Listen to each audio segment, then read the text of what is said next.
Bonjour à tous, énorme rebondissement dans l'affaire McKinsey, les affaires McKinsey, vraiment une bombe à fragmentation, notamment bien sûr pour la Macronie. Je vous explique tout, vous en avez sans doute entendu parler depuis quelques heures, mais on va aller un peu plus au fond des choses, voir également ce qu'il y a derrière, ce qu'on doit exiger, d'autres affaires. Bref, cette vidéo va être consacrée à cette bombe. Voilà.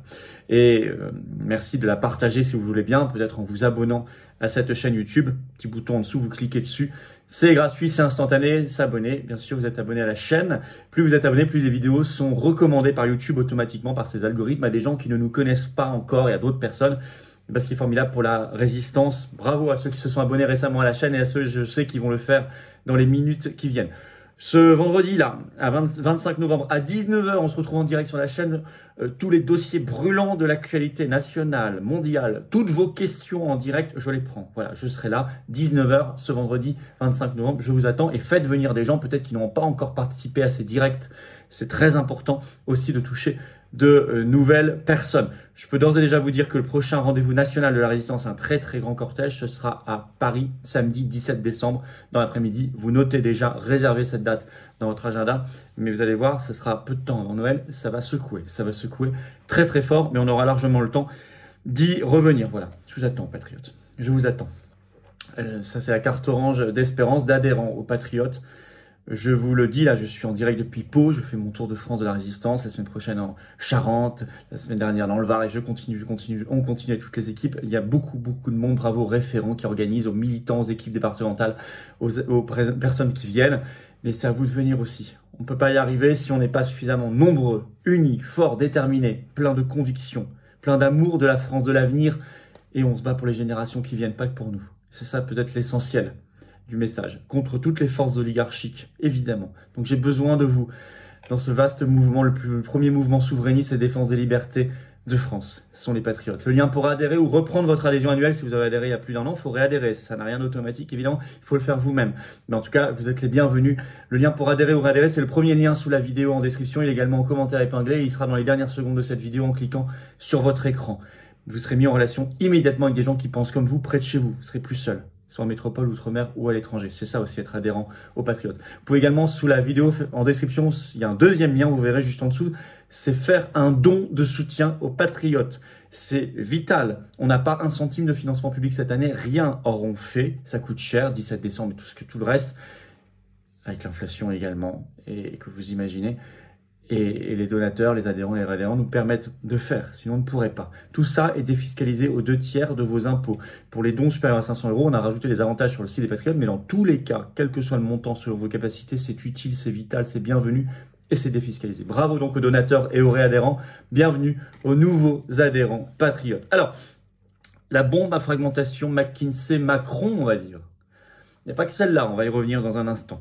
En tout cas, bravo à la résistance. On a bien fait de ne rien lâcher. Je vous l'avais expliqué depuis des mois et des mois. Il faut, et moi je l'ai fait, je m'y suis astreint, il faut tout le temps parler, reparler de cette affaire, poser des questions, faire pression pour qu'elle ne tombe pas dans l'oubli parce que les grands médias, eux, ne le feront pas. Et là, je dis bravo à tous les résistants qui ont tenu bon. Il faut le faire sur chaque dossier. Alors, qu'est-ce qu'on a appris? C'est sorti par Le Parisien, ce 24 novembre, en premier. Le titre, un article qui est sorti comme ça dans l'après-midi, affaire McKinsey, une enquête judiciaire ouverte pour financement illégal de la campagne d'Emmanuel Macron en 2017. Vous allez voir qu'en fait, on a appris que c'était bien plus vaste que ça. Donc, le Parisien sait qu'il y a, je cite, 3 juges d'instruction qui enquêtent. Je cite toujours, en toile de fond, les relations entre le chef de l'État et son entourage, avec le cabinet McKinsey et les conditions d'attribution de contrats publics. Ça, c'est très important. Et le Parisien parle de contrats publics avec des montants colossaux, je cite. Parce que vous entendez les médias qu'il y a une enquête judiciaire ouverte sur les campagnes électorales de Macron, oui, mais pas que ça. Il y a aussi sur les marchés publics. Ça, c'est très important, on va y revenir. Je cite toujours le Parisien. Information judiciaire ouverte au cours du mois de novembre pour donc favoritisme et financement illégal de campagne électorale par le parquet national financier, le PNF, bien sûr. Alors, justement, ce PNF, dans la soirée du 24 novembre, par un communiqué notamment publié sur sa page Twitter, son compte Twitter, a précisé les choses. En fait, il y a une enquête ouverte depuis le 20 octobre dernier sur la campagne électorale de 2017, mais aussi celle de 2022. et pour favoritisme et recel de favoritisme, ça concerne les marchés publics et contrats publics, depuis le 21 octobre. Enquête ouverte. C'est récent. Alors en fait, en France, la déflagration est partie notamment de ce rapport du Sénat publié en mars dernier. Vous savez, on en avait beaucoup parlé sur le titre « L'emprise des cabinets de conseil privés sur les politiques publiques ». Ce rapport explique que le recours aux cabinets de conseil a plus que doublé, je cite, entre 2019 et 2021 pour dépasser les 1 milliard d'euros par an en 2021. Et en plus, McKinsey a payé entre 2011 et 2020 en France 0 €, 0 centimes d'impôt sur les sociétés, alors que son chiffre d'affaires en 2020 en France était 329 millions d'euros. D'ailleurs, une première enquête avait été ouverte par le Parquet national financier sur ce seul volet fiscal le 31 mars dernier, dans la foulée de ce rapport. Mais ce qu'explique le Parquet national financier, c'est qu'au cours de son enquête sur ce volet fiscal, ils ont découvert d'autres choses. D'où l'extension depuis fin octobre de l'enquête à d'autres sujets beaucoup plus cruciaux pour moi et beaucoup plus politiques. Et on va y revenir bien évidemment. Alors, je reviens à l'article du Parisien qui écrit, je cite, « Seule certitude à ce stade, des liens existent entre le chef de l'État, son entourage et l'entreprise américaine. » Oui, McKinsey, vous le savez, est un cabinet américain. Alors, Macron avait déjà été interrogé sur cette affaire-là récemment. C'était sur France 3, la vidéo est toujours en ligne. C'était le 27 mars 2022.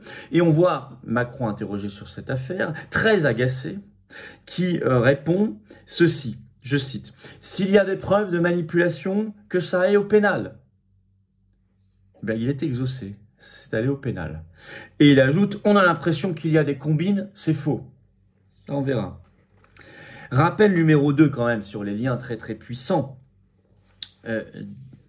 entre ce cabinet et la Macronie, notamment des salariés de McKinsey qui ont travaillé gratuitement, disent-ils, mais on verra s'il n'y a pas d'autre chose. Pour la campagne d'Emmanuel Macron, notamment en 2017, je vais relire un extrait d'un article du Figaro du 1er avril dernier. Vous allez voir cela, c'est assez édifiant. Il ne faut jamais oublier tout ça. Je cite. Plusieurs salariés du cabinet de conseil ont par la suite intégré l'équipe de campagne d'Emmanuel Macron à partir de 2016. Certains d'entre eux ont ainsi apporté un soutien plus ou moins actif au candidat Macron. Parmi les soutiens les plus investis, Karim Tadjedine, désormais partenaire en charge du secteur public. Des emails de ce salarié de McKinsey ont été dévoilés dans les Macron Leaks. Des pirates non identifiés ont fait fuiter des milliers d'échanges entre les deux tours de l'élection présidentielle en 2017. On y découvre, je cite, que Tadjedine a utilisé son adresse email professionnelle de McKinsey pour échanger avec d'autres responsables de la campagne de Macron. Interrogé à ce sujet par la commission d'enquête du Sénat, il a concédé qu'il s'agissait là d'une erreur. On cite. Bon. Mediapart avait publié une longue enquête sur les liens entre McKinsey et la Macronie le 31 mars dernier. Elle est toujours en ligne. Je cite un tout petit extrait. Il cite un ancien consultant de McKinsey qui dit ceci. On vendait des fortunes, des trucs effarants de nullité. Et c'est vous, c'est nous, avec notre argent, l'argent public, qui payons, hein. Bon. Ces trucs effarants de nullité vendus des fortunes. D'autant que McKinsey est largement dans l'œil du cyclone. Alors en France, on sait par un article du Canard enchaîné du 19 octobre dernier que McKinsey a décidé de mettre un terme à ses activités de conseil dans tout le secteur public en France. Et écrit le Canard enchaîné ce 19 octobre, je cite, « Autre casserole de McKinsey, la proximité avec Emmanuel Macron a beaucoup nui à l'image de la société. De même, écrivent-ils toujours, McKinsey a dû se défendre d'une familiarité gênante avec des ministères comme celui de la santé. » Alors là, on a le Covid, qui est la campagne vaccinale, entre guillemets, qui toque à la porte. On va y revenir. Selon le site spécialisé Consultor, article du 14 novembre dernier, McKinsey n'est pas mis en cause qu'en France. Il y a une nouvelle affaire au Canada. Le titre, Québec, McKinsey sous la menace d'une nouvelle enquête parlementaire, cette fois au Québec. Et c'est tout récent. Je vous cite un extrait de Consultor. 1,7 million de dollars canadiens pour un plan de déconfinement, 5 millions de dollars pour la préparation d'un plan de relance post-pandémie, soit près de 5 millions d'euros au total. Telles sont 2 missions de conseil réalisées par McKinsey en 2020 et 2021 pour le compte de l'exécutif québécois, qui suscite l'ire des oppositions politiques au Canada francophone. À tel point, écrit Consultor, que ces dernières demandent la création d'une commission d'enquête. en cause la confidentialité de ces missions, leur coût et le fait, selon ses oppositions, que les missions ont été mandatées sans appel d'offres préalable. Mais on rappelle qu'en 2018, McKinsey avait été mise en cause dans un scandale de corruption déjà en Afrique du Sud, qu'en 2021, McKinsey a dû payer 573 millions de dollars pour clore les procédures engagées par 49 États des États-Unis sur le scandale des opioïdes et qu'il y a eu, j'en avais fait des vidéos ici, le 13 avril dernier, sorti d'un très important rapport de la Chambre des représentants américains sur les conflits d'intérêts de McKinsey, notamment qui travaillait en même temps pour l'organe de régulation de la santé américain, la FDA, et pour un laboratoire qui vend des opioïdes, Purdue Pharma. Allez voir mes vidéos à l'époque, c'est incroyable. Et ça d'ailleurs, c'est une vraie opposition aux États-Unis, hein. Ils ont fait un boulot extraordinaire et très détaillé et très pugnace. Voilà où on en est. Alors, je redis, heureusement qu'on n'a pas laissé sombrer l'affaire. C'était une forte tentation, et notamment les médias et une grande partie des oppositions, et beaucoup de guillemets parlementaires, n'en parlaient absolument plus jamais. Ben nous, ça n'a pas été notre cas et notre choix, et bravo à vous. De méfiance, bien sûr. Attention, je n'ai pas une confiance absolue dans la justice française, très loin de là, très loin de là. Il va falloir donc en permanence faire pression. Il ne faut pas relâcher l'affaire maintenant qu'il y a une enquête pénale ouverte, c'est très bien, mais il ne faut pas du tout relâcher l'affaire. Il va falloir poser des questions, en reparler régulièrement, parce que vous allez voir, les médias très vite vont arrêter d'en parler. 3, on veut tout savoir, notamment sur le pourquoi du comment de la gestion du Covid, sur le pourquoi du comment de la gestion de cette campagne vaccinale incroyable, Covid. D'autant que McKinsey, je dis cela, était extrêmement impliqué, on le sait, par des contrats avec le ministère de la Santé, notamment sous le règne de M. Véran. On veut savoir. On veut d'autant plus savoir que ce n'est pas totalement terminé l'histoire entre McKinsey et l'État français, puisque l'Obs, le 30 août dernier, révélait ceci, je cite, McKinsey s'est vu attribuer en juillet dernier un important contrat de conseil en stratégie pour un organisme public de l'État, l'UGAP, c'est-à-dire l'Union des groupements d'achat publics. Ils n'ont pas arrêté, là en juillet, ils ont continué. Et en plus, c'est un important contrat. Mais maintenant qu'on a ouverture d'une enquête sur McKinsey, on veut la même ouverture d'enquête sur le Ubergate, l'affaire Uber, hein, tout ce qui avait été révélé. N'oublions pas, il y a quelques mois, j'ai fait des vidéos aussi ici, il ne faut pas oublier tout cela. Ça ressemble beaucoup comme 2 gouttes d'eau, avec tout Macron et la Macronie impliqués également. Et puis, où en est l'enquête ouverte sur Alstom par le parquet national financier depuis juin 2019? Ça en est où? Ça fait plus de 3 ans, 3 ans et demi quasiment. Ça en est où? Voilà toutes les questions qu'on peut reposer et tout ce que nous devons faire. En tout cas, l'essentiel, ça va être pour nous de faire pression aussi bien sur les médias, la majorité, entre guillemets, le gouvernement, et les oppositions parlementaires qui s'endorment trop rapidement si on ne les secoue pas un petit peu. Voilà, je vous donne rendez-vous ce vendredi, 25 novembre, 19 h en direct sur cette chaîne. On va se retrouver très nombreux, faites venir du monde. Je prends vos questions en direct, pensez-y, et toute l'actualité brûlante nationale et mondiale en direct. Abonnez-vous à la chaîne si vous voulez bien.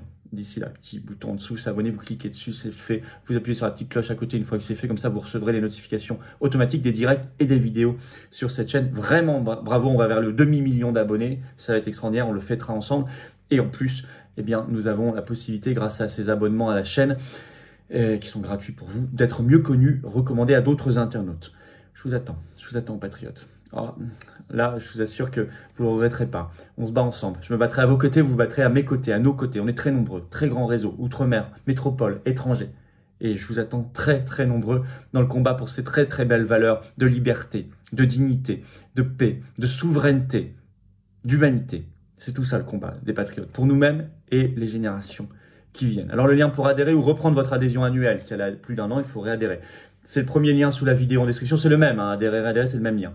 Premier sous la description, également en commentaire épinglé et dans quelques secondes en cliquant sur votre écran. Sous la vidéo en description, le deuxième lien juste en dessous, c'est pour faire un don de soutien aux patriotes. C'est vital, on n'a pas d'autre source de financement, c'est défiscalisé aux 2 tiers pour vous, comme l'adhésion et les réadhésions. C'est formidable, bienvenue selon vos capacités.